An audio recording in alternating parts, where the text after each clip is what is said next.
Good evening, all students and all person hearing my channel. So today is my topic chart number 15E. Chart number 15E है आपका perfect complex sentence. Perfect complex sentence. तो उससे पहले हम आपको थोड़ा कुछ मोटिवेशन की तरफ ले जा रहे हैं। इसमें विशेष रूप से सुझाव पेरेंट्स को है। एक बार एक अध्यापक या अध्यापिका ने एक बच्चे से पूछा, बेटा तुम्हारी विश क्या है, तुम्हारी इच्छा क्या है? तो लड़के ने उत्तर दिया कि मेरी विश इच्छा है कि मैं मोबाइल बन जाऊं।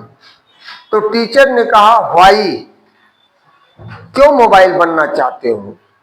तो बच्चे ने कहा कि मैम, जब मैं विद्यालय से जाता हूं तो हमारे परिवार के सभी सदस्य, दादी दादा, मम्मी पापा, चाची चाचा, सब लोग अपनी अपनी मोबाइल लेकर व्यस्त रहते हैं। हमारे तरफ कोई ध्यान नहीं देता, मुझसे कोई बात नहीं करता है। मेरे पास जरा सा भी उनको समय नहीं मिलता है कि हमें कुछ समय दें, पूछें कि आपने क्या पढ़ा है, विद्यालय में आपको टीचर ने क्या पढ़ाया है, आपका सिलेबस कितना पूरा हुआ। कोई मुझे किसी प्रकार का समय नहीं देता। यहाँ तक कि कह देते हैं ड्रेस उतारो, जाकर खाना खा लो। अब हम ड्रेस उतारते हैं, खाना लेकर खाते, फिर उदास होकर बैठ जाते हैं। हमारे अंदर बड़ा कष्ट का भाव होता है। तो हम सोचते हैं कि मोबाइल बन जाता तो पूरा परिवार मेरी तरफ मुझे अपने हाथों में लेकर के मुझे हमें अपने हाथों का खिलौना बनाए रहता। तो इसलिए मेरा सभी पेरेंट्स से अनुरोध है कि बच्चा जब स्कूल से आए तो कुछ न कुछ समय आप उसके साथ जरूर बिताइए। नहीं तो एक समय आएगा वो बच्चा आपका कुंठित हो जाएगा और आने वाले समय में आपके सुख सुविधा तो आप परिपूर्ण दें, लेकिन आपके संस्कार उसे नहीं मिल पाएगा। जब संस्कार नहीं मिल पाएगा तो आने वाले समय में बच्चा आपसे भी दूरी बना लेगा और एक समय ऐसा आएगा कि आप वृद्धावस्था में तो ही ले जाकर कहाँ वृद्धाश्रम में छोड़ देगा कि जाइए आप अपना वहीं पर जीवन यापन करिए।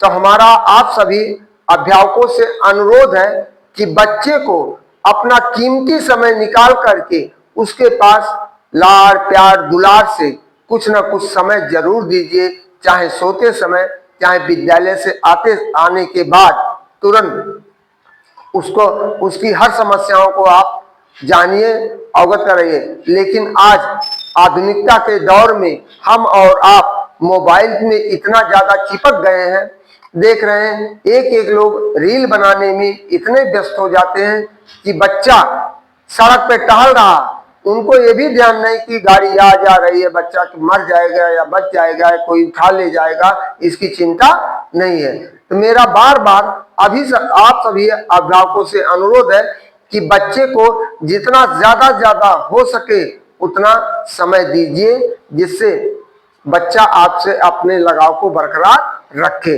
तो इसी के साथ हमारा है आज past perfect complex affirmative sentence और यहाँ future perfect complex affirmative sentence.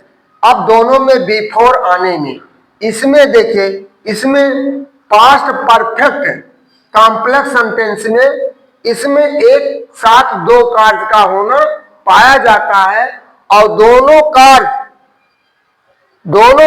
Past tense में ही समाप्त होते हैं और दोनों कार्य पास्ट परफेक्ट। एक बिफोर आता है तो इसमें दो होते हैं, सबऑर्डिनेट क्लॉज और प्रिंसिपल क्लॉज और सबऑर्डिनेट क्लॉज। कॉम्प्लेक्स सेंटेंस में एक प्रिंसिपल क्लॉज होता है, दूसरा सबऑर्डिनेट क्लॉज। आश्रित वाक्य, प्रधान वाक्य और आश्रित वाक्य, और इसमें भी वही होता है, एक साथ दो कार्य का होना पाया जाता है। एक कार्य फ्यूचर परफेक्ट में होता है दूसरा कार्ड प्रेजेंट इंडेफिनिट टेंस में होता है। तो इसमें हम आपको बिफोर शब्द आने के लिए हम कह रहे हैं, तो इसका बिफोर शब्द आने पर हमने दिया subject plus had plus MV का third form plus O plus before plus subject plus MV का second form plus O plus full stop. और फ्यूचर में देखिए सब्जेक्ट प्लस विल है ऑब्लिक शैल है प्लस एमवी का third form plus before plus subject plus MV का first form में या फर्स्ट फॉर्म में यस या ईएस लगाते हैं, फुल स्टॉप। अब देखिए पहला वाक्य, मेरे आने से पहले, मेरे आने से पहले, पहला वाक्य हम दे रहे, मेरे आने से पहले वह सो चुका था, वह सो चुका था। और दूसरा, मेरे आने से पहले, आने से पहले वह सो चुका होगा, वह सो चुका होगा। या देखिए आपका वह सो चुका, यह प्रिंसिपल क्लॉज है या सबऑर्डिनेट क्लॉज या कंजक्शन का काम कर रहा है। इसमें भी है या प्रिंसिपल क्लॉज है या प्रिंसिपल क्लॉज है या सबऑर्डिनेट क्लॉज है या कंजक्शन है। अब देखिए इसमें वह सो चुका था, he had slept, he had slept before I came, before I came, that is shall। अब इसका है दोनों कार्ड देखिए पास्ट टेंस में समाप्त हुआ है। वह सो चुका होगा, he will have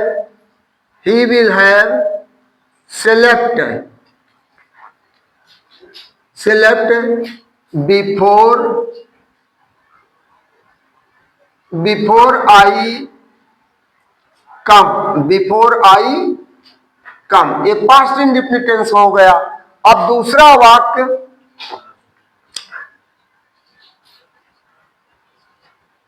तुम्हारे जाने से पहले वह भोजन पकाई है, तुम्हारे वह भोजन पकाई है, तुम्हारे जाने से पहले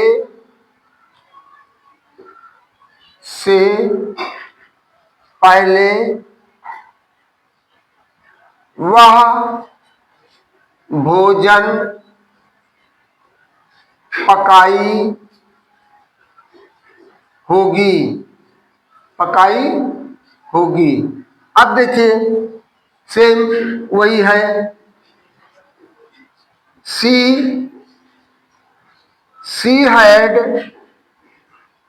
had cooked food,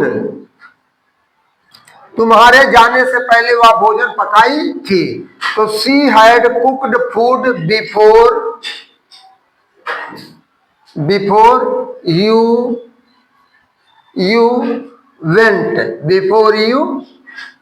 went, that is shall। अब वह भोजन पकाए हुए, she will have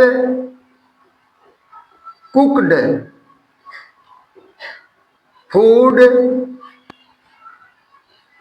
food before before you go, before you go. अब तीसरा वाक्य हम दे रहे हैं, राम के गाना गाने से पहले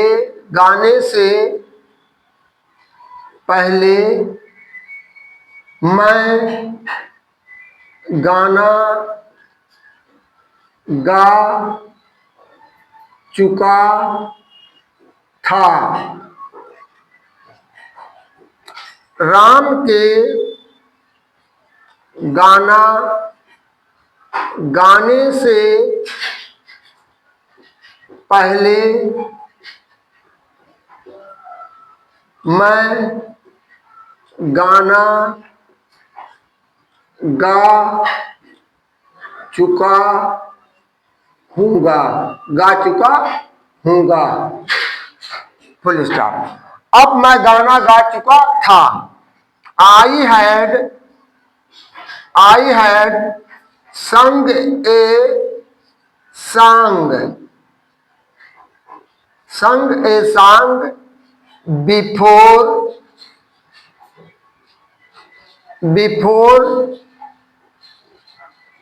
Ram sang a song।